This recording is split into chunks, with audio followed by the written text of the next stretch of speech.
Okay, we are going to start chapter 4, which is polynomials and polynomial functions, talking about operations with polynomials. Now, before we start, I want to say that most of chapter 4 is new stuff. There's some stuff that's review, like combining like terms that we're going to do here in a second, exponent properties and that kind of thing. But a lot of this is brand new, okay? So if first trimester you found that you didn't really need to watch the videos that much, that kind of thing, for chapters 1 through 3, that's unlikely to be the case for chapter 4 especially, but most of chapter 2, or trimester 2 as well. So I'll just throw that out there at the beginning. Cool. So let's go get started here. Let's simplify the following. Operations with polynomials is section 1, which is where we're going to be doing a lot of simplification. Operations means adding, subtracting, multiplying, and dividing polynomials and monomials, all right? So let's just get started. This is probably the most familiar section of chapter 4 because, like I said, it does rely on like exponent properties and combining like terms and that kind of thing. So when I multiply something like this is really just 4 times x cubed times 9 times 8, x to the 8th, all right? So I'm going to take the constants and multiply those. So I'll get 4 times 9, that's 36. And then x cubed times x to the 8th. Well, that's just x cubed times x to the 8th, which if you were to write all of that out, that would be like a bunch of x's, right? Because x cubed means x times x times x, and x to the 8th means x times x times x 8 times. What you'd have is 11 x's multiplied out there, so that would be x to the 11th. The shortcut for that is you don't have to think about that every single time. You can just notice that that is really the sum of the exponents. 3 plus 8 is 11, okay? So that's the first one. Now, we can add in more here, and the same rules are going to apply. So this is just a bunch of things multiplied, and by the associative property of multiplication, you can multiply all the constants together. That's fine, so let's start with that. So 2 times 3, even though they're not right next to each other. So we have 2 times 3, which is 6. And then we're just going to take all of the variables that have a base of a, all of the powers that have a base of a, and then we will add the exponent. So I have a to the negative 2, a to the third, and that's it. So I guess that's going to be negative 2 plus 3, which is 1. So we'll have a to the 1 power. We don't need to write the power, or the exponent there. Then we'll take a look at b. And there's only one term with b in it. It's b squared, so that's not going to change. So it'll still be b squared. And then we have c to the negative 2. And that's it. Nothing else to do there. Okay? Let's go over to the division one then. So again, we're going to look at powers with the same base. So we have q squared and q to the 7. Now, what is that really? Well, that's q times q. Whoops, that's a bad q. Sorry. Q times q, and then 7 q's underneath. Right? And that's going to keep going. Well, q over q is just 1. Anything over itself is just 1 over 1. Q over q is just 1 over 1. So on top, we're going to have 1 divided by, well, how many q's will be left? Well, we eliminated 2 here, and we will have 5 left over because there was 7 to start, so it'd be q to the 5th. Now, that means that in our actual problem here, we will have q to the 5th power in the denominator. Same thing will happen with r to the 4th over r to the 3rd. I have 4 r's on top, 3 on the bottom. 3 from the top and the bottom will simplify to 1. I'll be left with 1 on top. Now, what that amounts to is subtracting the exponents. 4 minus 3 is 1, so that would be r to the 1. I didn't do that here because you get a negative exponent, and so we could have written this as r times q to the negative 5. That would have been okay, but I think it's a little less confusing if we just think about it like this and just think about q's simplifying out. So this is just, to be clear, this is r over q to the 5th, okay? Okay, now, here we have a quotient inside of a power, inside of an exponent, okay?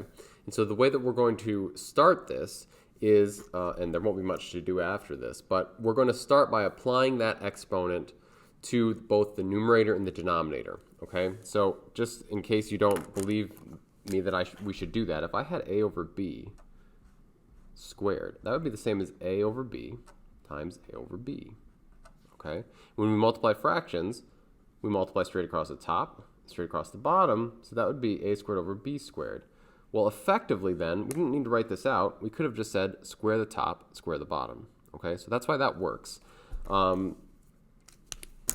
Here, what we'll have to do is we're going to have to square cube everything. Okay, so we'll have, I'm going to write it out obnoxiously first. So I've got negative 2 cubed. I will have a to the, cubed. I'm sorry. A to the 4th cubed. And then I will have b squared cubed. Okay, again, I have cubed all of the parts. Okay. All right. I did it again there, didn't I? All of the parts should be cubed. So then when we cube all of these, this is what we get. Negative 2 cubed is negative 2 times negative 2 times negative 2. Put that in your calculator if you want. As long as you use parentheses, you'll get negative 8. A to the 4th cubed, with power to a power, we multiply. And I'm not going to show you why that is. If you want me to show you, just ask, and I'd be happy to explain it. But anyway, you're going to multiply exponents. So 4 times 3 is 12. So I've got a to the 12. And then in the denominator, I have b squared to the 3rd power. 2 times 3 is 6, so I have b to the 6th. Okay. Then I'm going to take and go over here, and I'm going to simplify this expression. There should be a parenthesis here.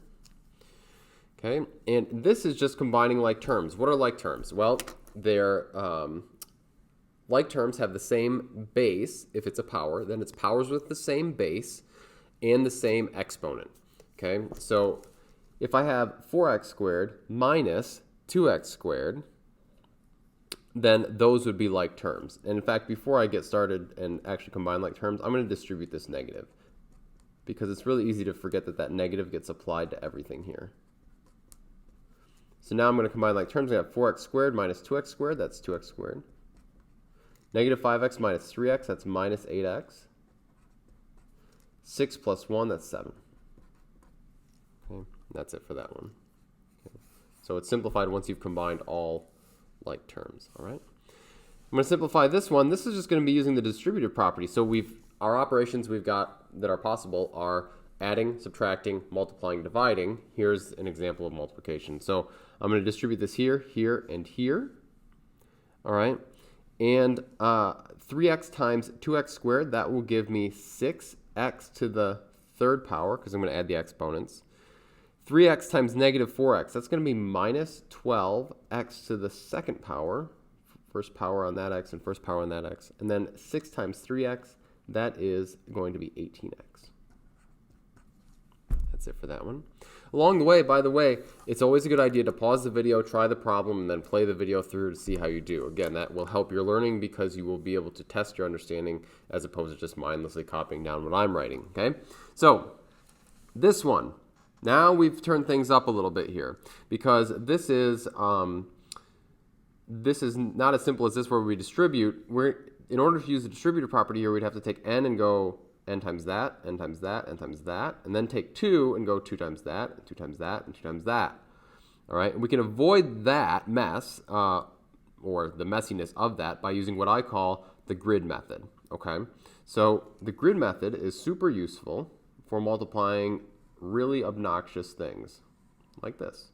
Okay, so let me show you what I mean. I should have made a bigger grid. Okay, so I've got a trinomial here, 1, 2, 3 terms in this one, and then a binomial here. I'm going to put the binomial on the side, so that's n and positive 2, because it's n plus 2. And then right here I've got n squared, 4n, negative 6. All right, and what I do is I multiply rows by columns. So I'm going to go n times n squared, that's n cubed. N times 4n, that's 4n squared. N times negative 6, that's minus 6n. N squared times 2, that's 2n squared. 4n times 2, that's 8n. 2 times negative 6, that's negative 12. And that's it. And then from here, I'm going to combine like terms. And this is really great for students that don't have very good penmanship, because it keeps their work organized. So you can grab the squared terms, those are like terms, and the n terms, those are like terms. There's no cubes, and there's no other constant terms. So my final answer then will be, where I should put it here, down here I guess. So I've got n cubed, 2n squared plus 4n squared, that's 6n squared. 8n minus 6n, or plus a negative 6, that's 2. And then minus 12. That's it. Okay, so if you have obnoxious things to multiply out, we could have, by the way, we could have done the grid method over here too. We could have said 3x on the side, and then we could have put 2x squared minus 4x plus 6, and we would have gotten the same thing. Okay, so it works for any time you're multiplying polynomials. All right, last concept here. We're talking about degree of polynomials. All right, so a monomial is a one-term polynomial. Mono means one.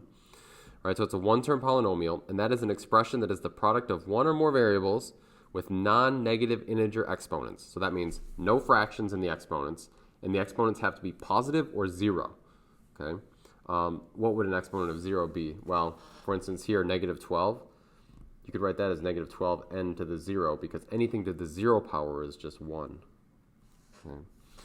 All right, so determine whether each is a polynomial. If it is, state the degree. And the degree is the degree of the monomial with the greatest degree. All right, so this first one I check. Is it the product of variables with non-negative integer exponents? Yes, it is. There's no fractions in these exponents. Okay, in the exponents there aren't. And there are no negative numbers in the exponents. So it is a polynomial. And the degree is the highest power of all of the monomials. So the degree of this monomial here is 7 because it's 4 plus 3. We're going to add the exponents to get the degree. The degree of this monomial is 5. The highest power there is 5, and there's no other variables. So this one is yes, it is, and its degree is 7. Okay. This one is not a polynomial. You can see very quickly it's got negative exponents, so this one is not a polynomial. And that almost wraps it up for this section. The last thing I want to show you is that I did put on the second page here, I did put all of the properties of exponents.